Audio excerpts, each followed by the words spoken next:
አዲግራት ሄዳ አሁን ያለችበት ሁኔታ እላይዋ ላይ ነው የምትለቀው። ሽንቷንም ምኗንም እዛው ነው የምትለቀው። የምትበሉ ሰዎች የምትበሉት የሰው ደምና የሰው ላብ ነው። ሰራተኞች ደሞዝ በስነ ስርዓት አይከፈላቸውም። ሆን ነገር ብሏል እና ሰውነቷ ላይ እንደ መስቀል ይሁን ኤክስ ሁሉም ሰውነቷ ላይ ጠባሳ አለው። ይሄ ተሰፍቶ እንደተቀደደ ነገር ማለት ነው። ከላይ እስከ ታች ከአንገቷ በታች እስከ እግሯ ድረስ። ከዛ ምን ሆና ነው ኩላሊቷ ተወስዶ ይሆን ሳምቲንግ ምንድነው ብዬ ሙሉ ምርመራ ላረግላት ተወስዶ ምንም ነገር የለም። ሐኪም ስጠይቅ 22 ወሰድኳት ምንም ነገር የለም ማለት ነው። እዛች ልጅ ስናያት ምንም እንትን ሊል አልቻለም። ገና ነበረች ማውራት ምናምን መጀመሪያ ትችላለች። ከዛ ወደ አዲግራት ሄደች። አዲግራት ሄዳ አሁን ያለችበት ሁኔታ እላይዋ ላይ ነው የምትለቀው።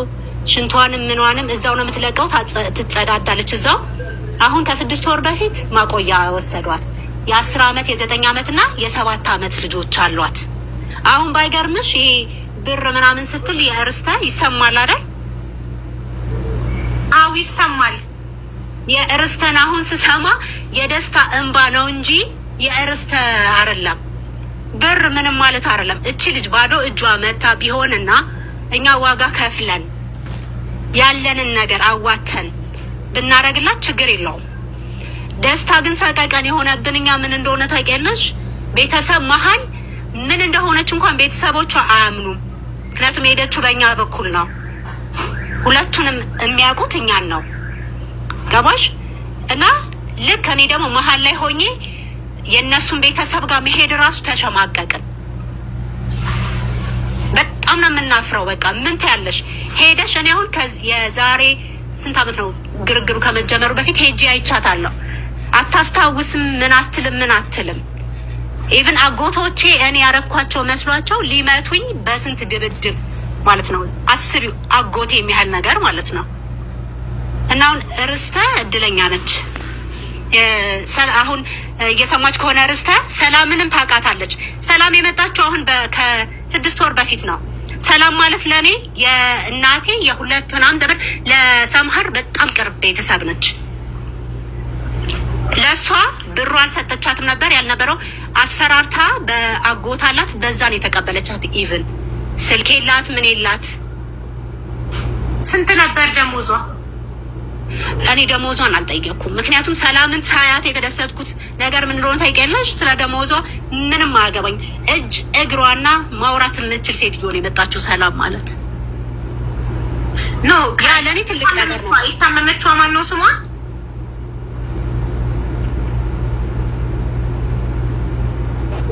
የታመመችዋ ማን ነው ስሟ? ኃይሉ ደስታ። እሺ ደስታ ስንት ነበር ደሞዟ? የደስታን ደሞዝ ታውቂያለሽ? ቪዲዮ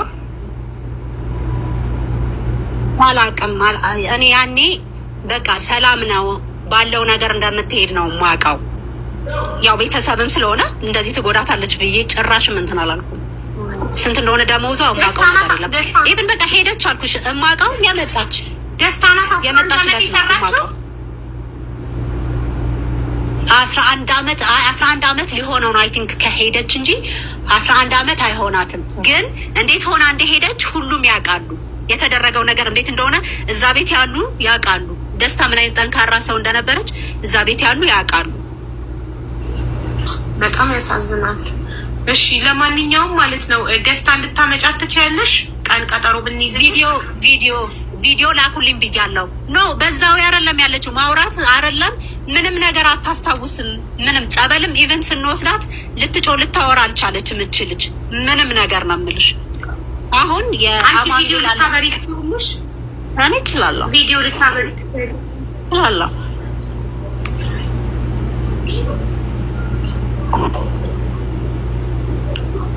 ምን አልሽ? አዎ እችላለሁ። ላብራቅ አብሪ ቪዲዮ። ለምን ፎቶሽን ከለጠፍኩ በኋላ ወጣሽ? ለምን ፎቶሽን ስለጥፍ ሌባ ቤት ሄደሽ እኛን አልሰማችንም? ከዚህ በላይ እንዴት ልስማሽ? 3 ቀን ሙሉ ቮይስ እያረኩልሽ እየደወልኩልሽ እያየሹ ሲን እያለ ማትመልሽ ሬስቶራንትሽ ድረስ በአካል ላይቭ ላይ 7000 ሰው እያየ ሰው ልኬ ተደበቅሽ፣ ኪችን ገባሽ። ሀቅ ካለሽ ስትጠየቂ ለምን አትመልሽ?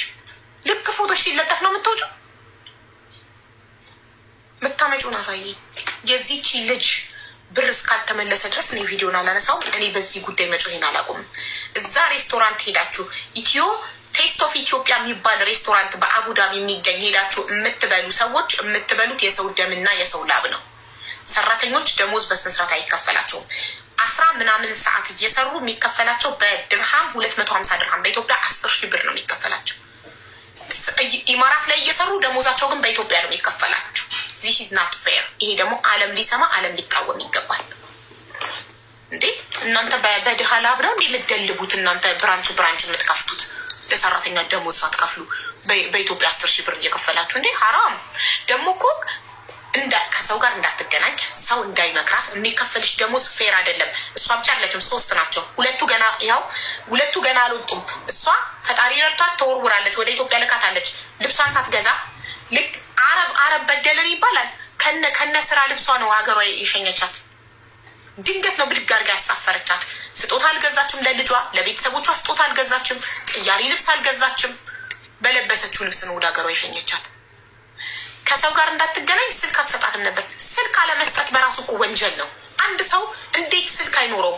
ስልክ ከሌለው አንድ ሰው ችግር ላይ ቢሆን እንዴት ነው ፖሊስ የሚደውለው?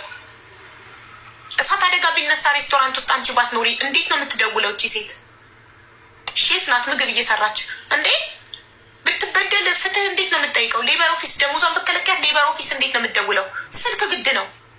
አረቦች ይሰጣሉ አይደለም? ሀበሻ ሆነሽ ለሀበሻ ስልክ አልሰጥም ማለት ስልካችን እኮ ህይወታችን ነው። ስልክ እጅ ላይ ማንም ሰው እጅ ላይ ስልክ ሊኖር ይገባል።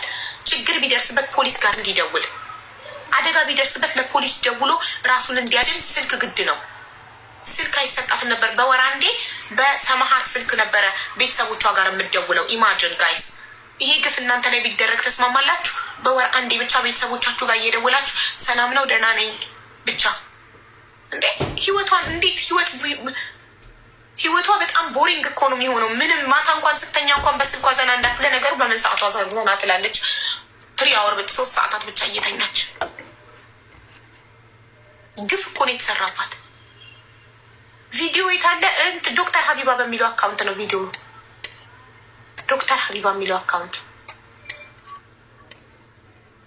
ሄዳችሁ እሱን ቪዲዮ ሼር ዲዩት ሪፖስት አድርጉት። በዛውም ሰማሃር እቺ ግፈኛን እዋት ተመልከቷት።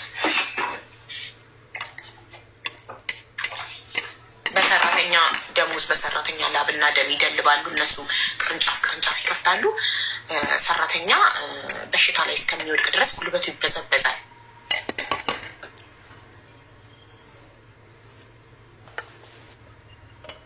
የዛን ቀን ደግሞ ላይቭን እያየን ነበር አሉ። ታዲያ ለምን ፖሊስ አይደውሉም ነበር? ሀቅ ቢኖራቸው እንዴ! ሌባ ናቸዋ። ሀቅ ስለሌላቸው እኮ ነው። ረጁ የለችም።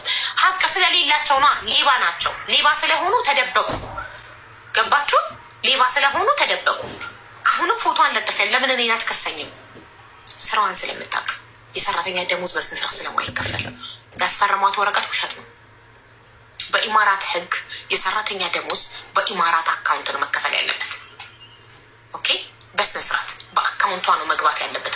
የኢማራት አካውንት ከፍታላት መንዝሊ ሳላሪዋ ወደ ኢማራት አካውንቷ ነው መግባት ያለበት እንጂ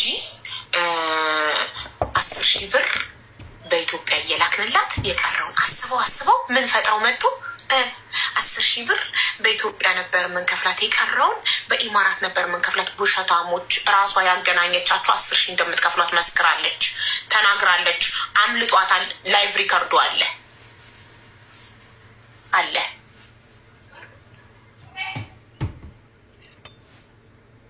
ፎቶዋን አሁን ለጥፍ ያለው እኮ ይኸው በዚህ አካውንት ፎቶዋን ሂዱና ይኸው በዚህ አካውንት ፒን አድርጌላቸዋለሁ። በዶክተር ባለቤቴ ጋር ከላይ ይቻለሁ ስለያይ በትዳራችን መሀል ገብታ ያለያየችን እና ያጣላችን እሷ ነበረች እና ኑሮዬን አፍርሰሻል እና አንቺም ታባቷ ጋር መውጣት አለብሽ አላት። ከዛ ወጣለሁኝ ብላ እንዲሁ እያለች መጨረሻ ላይ እኔ አባቷ ጋር ተቀምጬ ከአባቷም ከእሷም ተግባብቼ እኔ ነኝ የምመለስልህ እሷን እኔ ከአባቷ ጋር ከወጣሁ መቼም አትመለስልህም ብላ ትቀመጣለች። ልክ እንደ መያዦ ማለት ነው። እኔ ሁሉ አላውቅም እንደማልመለስ ደጋግሜ ነግሬዋለሁ። ከዛ አሁን ላይ እኔ ከኔ ላገባ ስል እንደዚህ ብለሽኝ ነው እና የተቀመጥሽው መውጣት አለብሽ አላት ማለት ነው። አባቴ በሰዓቱ ኑሮ ይፈርሳል ስላለ እኔ በፋጢማ ነገር አልገባም፣ አንተ አፋታልኝ አላፍትናው ወስደህ ብሎ ለእህቱ ልጅ ይህንን ቃል ተናግሯል ማለት ነው። እና ያፋታኝ የአክስቴ ልጅ ነው። አሁን ደግሞ ሚስቱ ተቤት ስትሄድ አሁንም አልድርሽም አላቅም ቀብሬም ላይ እንዳትቆሚ አለኝ። የአክስቴ ልጅ እኔ ነኝና ያፋታሁሽ እኔ ድርሻለሁኝ የአባትም ወገን ስለሆንኩ አለኝ። አባቴ የእህቱ ልጅ ነው።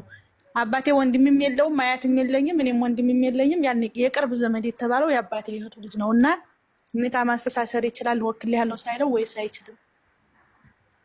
አባትሽ በህይወት አለ የለ? አለ ግን አልወክልምም አልሰጥምም አለ እምቢ አለ። እሺ የመዳር ግዴታ አለበት ያ የሚያገባት ሰው መጥፎ ሰው ካልሆነ በስተቀር። ይሄን እምቢ በማለቱ ከአላህ ዘንድ ያስጠይቃል። አጎታለሽ? አጎትም የለኝም ወንድምም የለኝም። በአባት ወገን በቃ ቅርብ የተባለው ይሄ እህቱ ልጅ ብቻ ነው ያለው ማለት ነው። እንዲያፋታኝ ፈቅዶለታል፣ እንዲድረኝ ግን አልፈቅድም አለ። ሸሪዓ ፍርድ ቤት እንጂ የእህቱ ልጅ ማስተሳሰር አይችልም። ማሽ ጀዛከላ ኸይር። እሺ